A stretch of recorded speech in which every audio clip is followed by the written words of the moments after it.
Simonsayz.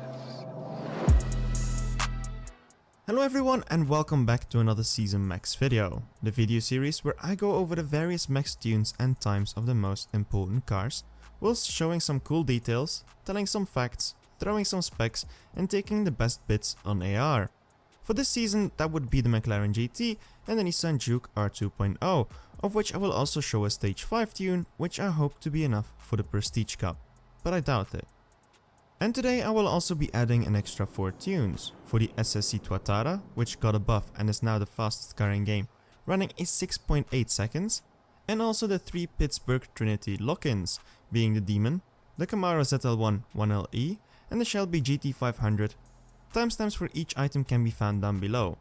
Before I start, the 2 usual disclaimers: I'm not the best at running record times, so if a record exists, I try to get as close as possible.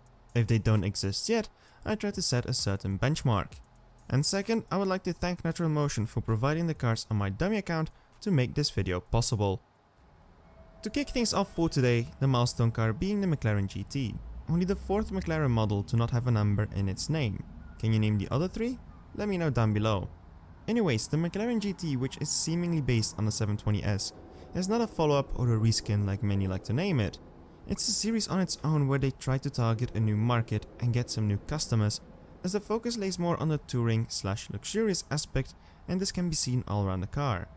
The mean look of the 720S got toned down, the interior is full out of leather, which makes the car heavier, and it actually has a booth which, together with the front booth added up, is bigger than the one you can find in a Kia Stinger or a Volvo S90. Also, I think this is the biggest booth you can find in any GT. As the goal here is most likely to take along your golf clubs when you go meet your friends and you want to flex on them with the supercar, which they want to portray as a Grand Tourer, but anyways. In the end, it is still a mid-engine McLaren which has the same base engine of the 720S, but again, toned down with smaller turbos to put out only 612 horsepower. The suspension got tweaked a bit as well to provide a more relaxed, less stiff experience when taking it for a spin. But other than that, it's still a McLaren with the McLaren flair and design philosophy on both the outside and the inside. When we go more in depth onto the details of the car, on the outside there isn't really anything peculiar. There is no spoiler and you can't really see the engine through the rear window, which you're normally used to see with the McLaren. When opening a trunk or the boot or the tailgate, not sure how to name it, we can see the carbon composite all around being displayed, which I think is part of the monocoque, with on each side a cap. On the left, one for the coolant, and on the right, the oil cap. In the middle then we see a net which should help you keep the stuff in place, and also a bar which should prevent things from slipping forward when braking too hard. When we move forward then we come to a rather nice leather split color interior, and a nice middle console and a dashboard which for this model is fixed and not like a pop-up model. Though again there is a time difference on the middle console and on the dashboard. There are other 2 cool features on the interior. First off, being the Bauer and Wilkins speakers on each side, which are completely modeled also behind the grille, rather than just being a sticker. And then my favorite feature on this car being the sunroof, which has a variable darkness level, which can be altered through a small touchscreen module, where the sun stands for a lighter screen, allowing more light to go through, and the moon referring to night, which shifts to a darker blue. Very neat and very unique. That's all for the AR stuff. Back to the in-game. Before I go to the performance, there is something about the season price car I want to talk about, which I think is rather special, being the silver trim which follows the shape of the car. This is something which is only left out for the silver package, which us milestone players will never get. It just adds that tad of luxuriousness to the car. For us, we will have to settle with an Amaka blue version, which in terms of performance sits on a 7.81 dyno, but doesn't really beat it. It also drives differently from other McLarens I'm used to. My best attempt happened to happen on a needle drop, which doesn't happen very often, so I was not really able to replicate it. Tune and pattern.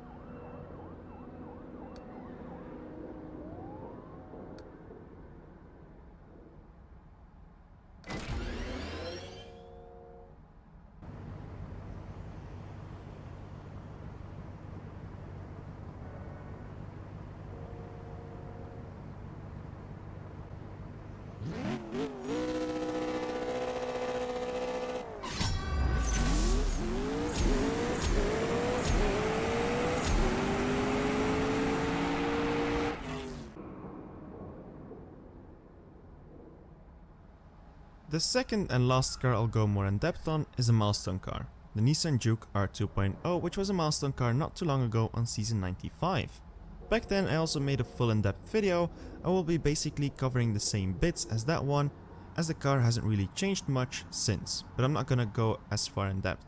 To start though, what is the Juke and why does it exist? Well, it's a Juke body with the GTR R35 Nismo powertrain and engine hidden under it. And to why? Well, because. It's something Nissan has done to only a handful of cars as a stunt, making the ultimate sleeper anyone would underestimate. With its short wheelbase and a load of power, namely 600 horsepower, and a 4-wheel drive setup, it is a killer of the line, with a 0 to 100 of 3.3 seconds, which is faster than an Aston Martin DB11. In total there are only 5 Juke R2.0s in existence, 2 owned by Nissan, 2 which were sold and then crashed in the Middle East, and a final one which got some upgrades and is tuned to put out 700 horsepower, which got renamed unofficially to the Juke R2.1. But all of those versions have something in common, they only came in black, whilst in game we also have some other colors available. Some facts about this car: first off, the rear doors are actually welded shut as they have no practicality, with the rear seats being replaced by a roll cage. And a second fact, it has skewed ears as a spoiler. What else would you need? On the interior then, it has a ton load of dials, but I'm not gonna say it's too crazy. Performance wise, this car slots in nicely in tier 4 with a 10.566 record, though this is hard to match.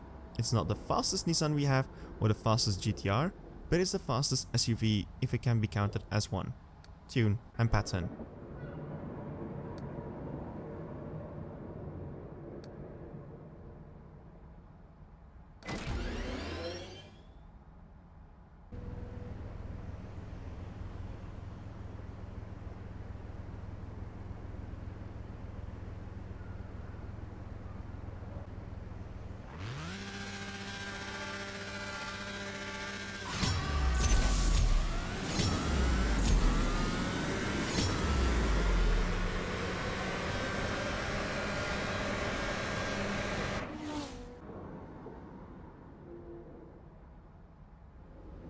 For the stage 5 tune I decided to run my main account. Here I was able to run an 11.8, which normally would not be enough for a Prestige Cup to beat, but no worries. With the past showdown, Friday's Crew Cup and the Prestige Cup itself, there are at least 3 stage 6 parts up for grabs, which should definitely be enough.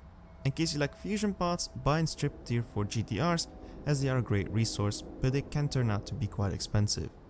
Tune and pattern for the stage 5 tune.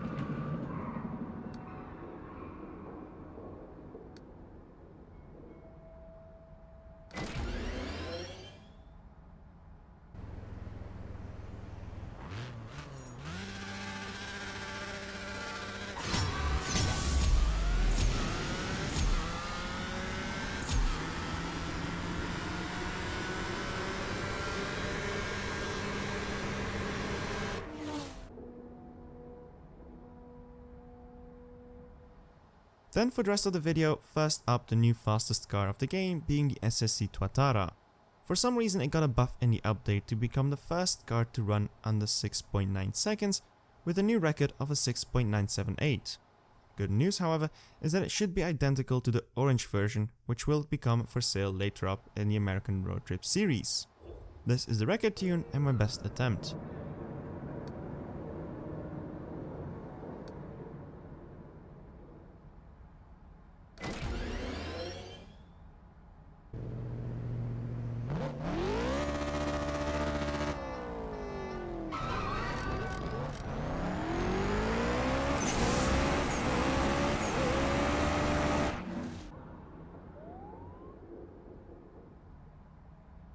Now onto the 3 lock-ins for the Pittsburgh event, which will start tomorrow. The first lock-in will be for both the Hennessy HPE 1200 and the regular Demon, which will come in a 20 times drop rate along the other 2 lock-ins, starting tomorrow with the 7 loyalty. The record for this car stands on a 7.964, tune and pattern.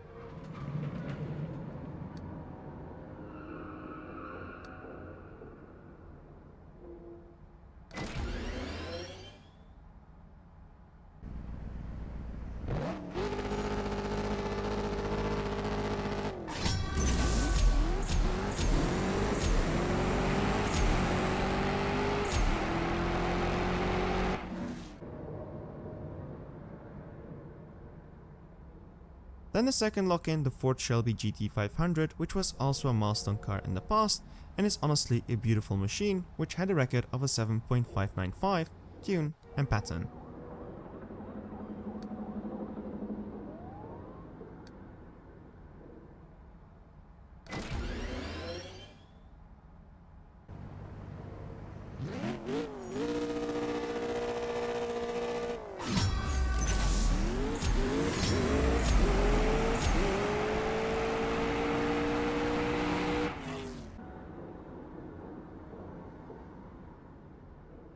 The final lock-in then to make the Trinity complete is the Chevrolet Camaro ZL1 1LE.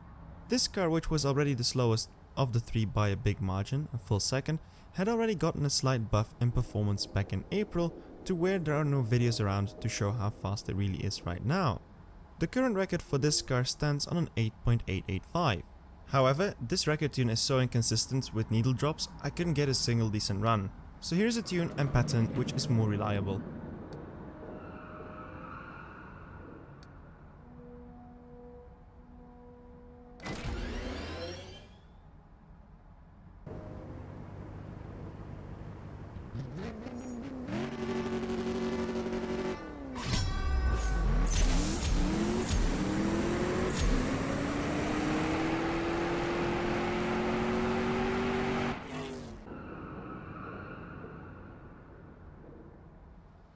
So that was it for today. Tomorrow starts the Pittsburgh event, which I will try to cover starting from a stage 5 perspective to see how doable it will be. To make sure you don't miss it, hit that subscribe button and the bell button so you can get notified the video goes up. If you enjoyed the video, you know what to do. Leave a like please, because it helps a lot. My name is Miller. See you around and keep racing.